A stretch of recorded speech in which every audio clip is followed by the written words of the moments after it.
Let's bring in Stuart Varney from Varney and Company. Stuart, first off, what's at stake for the president diplomatically in Israel, but when he gets to Saudi Arabia and meets with MBS? Well, just take an aside for a second. During his trip to Europe last week, French President Macron addressed Joe Biden. He was on a hot mic. He didn't know that. He was saying to our president, hey, look, you're not going to get much more oil out of the Saudis. They don't have much to spare. Right. They're almost at capacity already. And he was right. Joe Biden is going to the Middle East this evening, and he's going to ask for more oil from the Saudis. He's not likely to get it because they don't have much to spare. And if he did get more oil out of the Saudis, they've got to have that approved by OPEC+. And OPEC+ includes Russia. You think they're going to increase production when they would all get less revenue? I don't think the president's going to get much oil out of this trip, but he will get a great deal of embarrassment because he's begging the Saudis for it. I mean, he has a remade Middle East because of Donald Trump and Jared Kushner. They basically no longer look at the Palestinian situation as the number one thing. They now recognize Israel. 4 or 5 now Arab states recognize Israel. They have trade with Israel. And Saudi Arabia is on deck to do just that. So that is gone. And he does not even acknowledge the Abraham Accords. But having said that, will the president overseas get a question about the Reuters report that says our strategic oil reserves are going in some portion to the Chinese? He should get that question because Reuters reports that 1 million barrels of oil from our strategic reserve was sold to a Chinese oil company in which Hunter Biden is an investor. Now, that's a connection which stands out a mile and has to be questioned at this point. Hunter has to come into these discussions.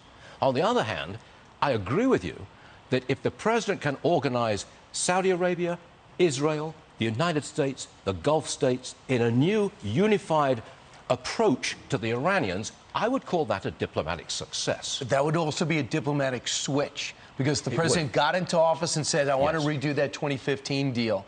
That ununified, for lack of a better term, the Abraham Accords. Yep. And now they said, I can't count on America now because our number one enemy is now they put an outstretched hand to. I'm wondering if the president just admit, I made a mistake about that.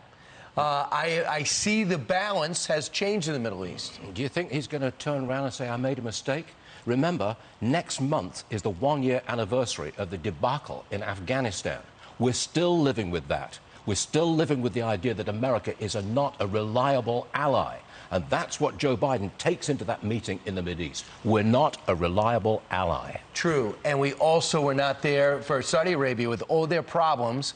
We reckon we took the Houthi rebels off the terror watch list, supported by Iran, as they lob rockets into civilian areas in Saudi Arabia. Of course the Saudis are going to be ticked off. It goes all the way back to Biden's first day in office when he shut down America's energy independence. That was mistake number one, and everything cascades from there on out. A lot of people say to me, I feel so sad at noon when Stuart Varney gets off the air. And I say, wait, there's American Built. There's another show to watch Stuart Varney on. Yes. Tonight at 8 o'clock. Don't be so sad, America, because you have a chance to see Stuart Varney, not only from 9 to noon, but tonight at 8. That was one of the best off-the-cuffs promo that I've ever heard in my life. You can't teach that. It wasn't even scripted. It wasn't. How do you do this? Not much is scripted. Come and do my except show, for the please. stuff that makes sense. Stuart, and what's tonight's feature? We've got Miami Beach turning a swamp into a winter playground and the Alaska pipeline. An extraordinary engineering feat. I hope we use it again.